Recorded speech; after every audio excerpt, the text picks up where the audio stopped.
Everyone, welcome back to my channel. So guys, मैं आपके लिए फिर से ऐसा वीडियो लेके आई हूँ जहाँ पे हम बहुत सारे फिजियोथेरेपी से रिलेटेड एमसीक्यू सॉल्व करने वाले हैं जो आपके आने वाले एग्जाम के लिए बहुत ज्यादा यूजफुल रहने वाले हैं। तो अब बिना किसी देरी किए इस वीडियो को स्टार्ट करते हैं और यहाँ पे हम सारे एमसीक्यूज अच्छे से समझेंगे कि उनका आंसर क्यों है, कैसे है, क्या उसकी रीजनिंग है, सब कुछ अच्छे से समझेंगे। तो इस वीडियो को शुरू से लेके आखिर तक जरूर देखना। अब चलते हैं अपने वीडियो में। First question here on your screen is which of the following statement is not a common physiological change of aging।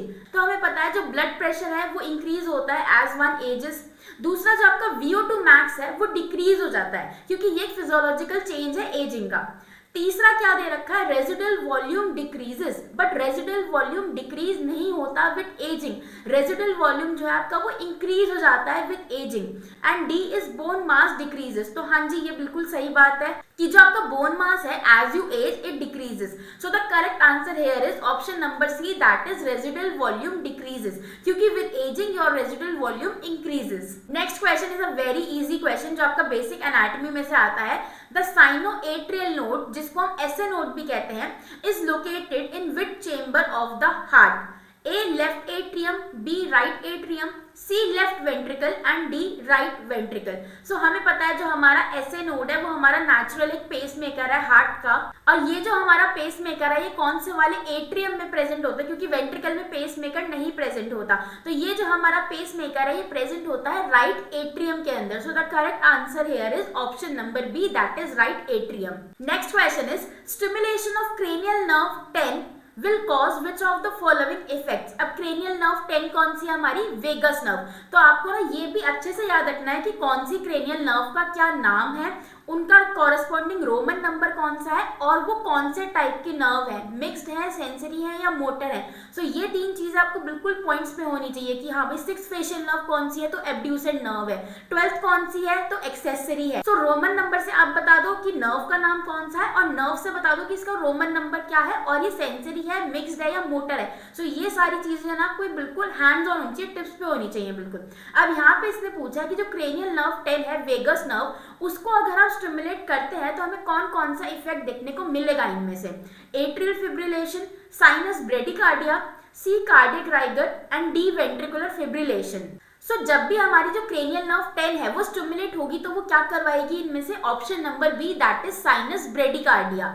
अब क्रेनियल नर्व जो 10 है वो साइनस ब्रेडिकार्डिया कैसे करवाती है? क्योंकि अभी हमने जो प्रीवियस वाली स्लाइड थी उस पे क्या देखा कि जो एसए नोड है वो हमारा नेचुरल पेसमेकर होता है हार्ट का। तो ये जो वेगस नर्व होती है ना, ये इसी का इनिबिशन करा देती है, यानी कि जो एसए नोड के अंदर ऑटोमेटिसिटी की एक प्रॉपर्टी होती है, एक फीचर होता है उसका, उसको वो इनहिबिट करा देती है, जिसकी वजह से हमें ब्रेडिकार्डिया देखने को मिलता है। अभी ब्रेडिकार्डिया क्या होता है? जब भी आपका हार्ट रेट डिक्रीज हो जाता है उसे हम ब्रेडिकार्डिया कहते हैं। सो ब्रेडिकार्डिया का क्या मतलब होता है? ब्रेडिकार्डिया का मतलब होता है कि there is decrease in your heart rate, तो उसको हम ब्रेडिकार्डिया कहते हैं। और जो कार्डियक रिगर, बहुत बच्चों को डाउट आ रहा होगा कार्डियक रिगर क्यों नहीं होगा आंसर। सो जो कार्डियक राइगर है ना, राइगर या रिगर आप कुछ भी बोल सकते हो, मुझे करेक्ट प्रोनाउंसिएशन नहीं पता इसकी। तो ये किसका इफेक्ट होता है? हाइपर कैल्सीमिया का। सो हाइपर कैल्सीमिया की वजह से क्या इफेक्ट आता है? अगर ये क्वेश्चन होता तो करेक्ट आंसर होता cardiac rigor, option number C. But यहाँ पे पूछा है क्रेनियल नर्व 10 की स्टिमुलेशन से क्या हो रहा है। So the correct answer is option number B, that is sinus bradycardia. Next is which of the following is indicative of left heart failure? Pitting pedal oedema, neck vein distension, orthopnoea and एस्काइटिस।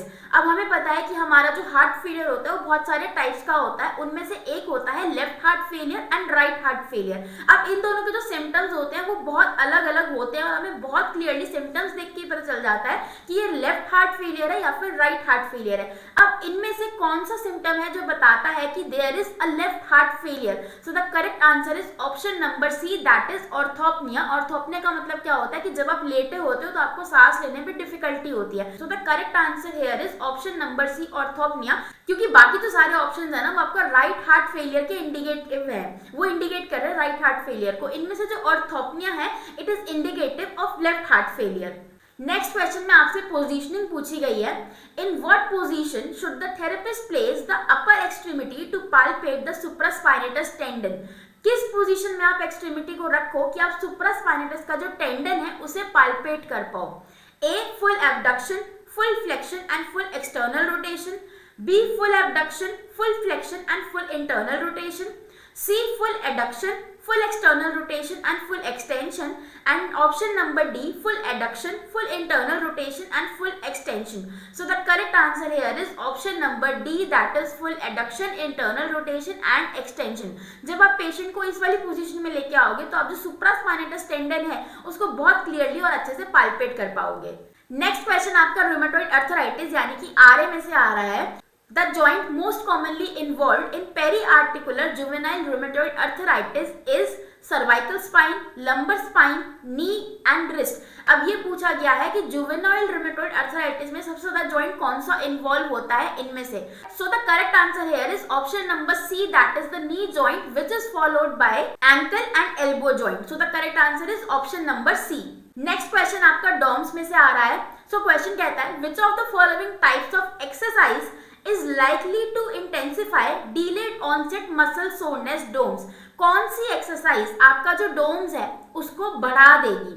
A concentric exercises, B eccentric exercises, C isometric exercises and D की कोई फर्क नहीं पड़ता, कोई सी भी exercise हो। So the correct answer here is option number B, that is eccentric exercises, क्योंकि हमें पता है सबसे ज्यादा जो इंजरी के भी चांसेस होते हैं वो इसेंट्रिक एक्सरसाइज में ही होते हैं, बिकॉज इसेंट्रिक जो एक्सरसाइजेस है ना वो हम हमेशा लास्ट फेज ऑफ रिहैबिलिटेशन में पेशेंट करवाते हैं, पहले नहीं करवाते।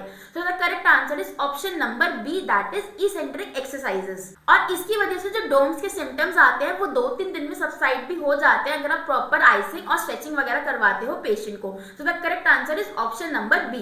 Next question is the MCP joints, that is metacarpophalangeal joints, यानी कि ये वाले joints, ये वाले joints MCP joints are classified as what type of joint? Plain, hinge, condyloid and the saddle joint। अब हमें ये पता है सबसे पहले तो कि ये जो मेटाकार्पोफेरेंजियल जॉइंट MCP जॉइंट्स होते हैं ये हमारे साइनोवियल जॉइंट्स होते हैं। अब साइनोवियल जॉइंट्स में भी कौन से टाइप ऑफ जॉइंट्स होते हैं?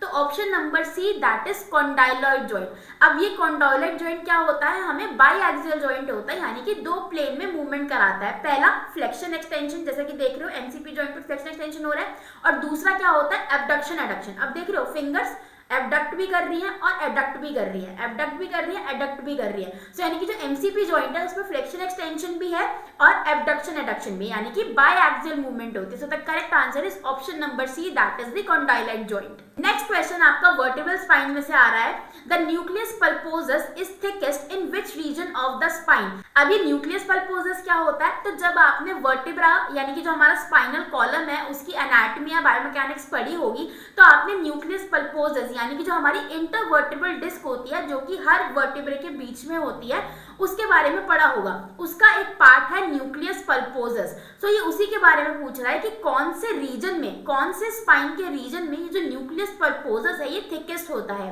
Lumbar spine, inferior half of thoracic spine, superior half of thoracic spine and D cervical spine. So the correct answer is option number A, that is the lumbar spine. तो अगर आपसे कोई पूछे कि nucleus pulposus सबसे ज्यादा thick मोटा कहाँ पे होता है, so it is in the lumbar spine. उसके बाद cervical spine and then सबसे पतला कहाँ होता है? तो thoracic spine के अंदर। ये मैंने आपको ऑर्डर भी बता दिया है, ठीक है। So इस चीज को हमेशा ध्यान रखना। So the correct answer here is option number A, that is lumbar spine.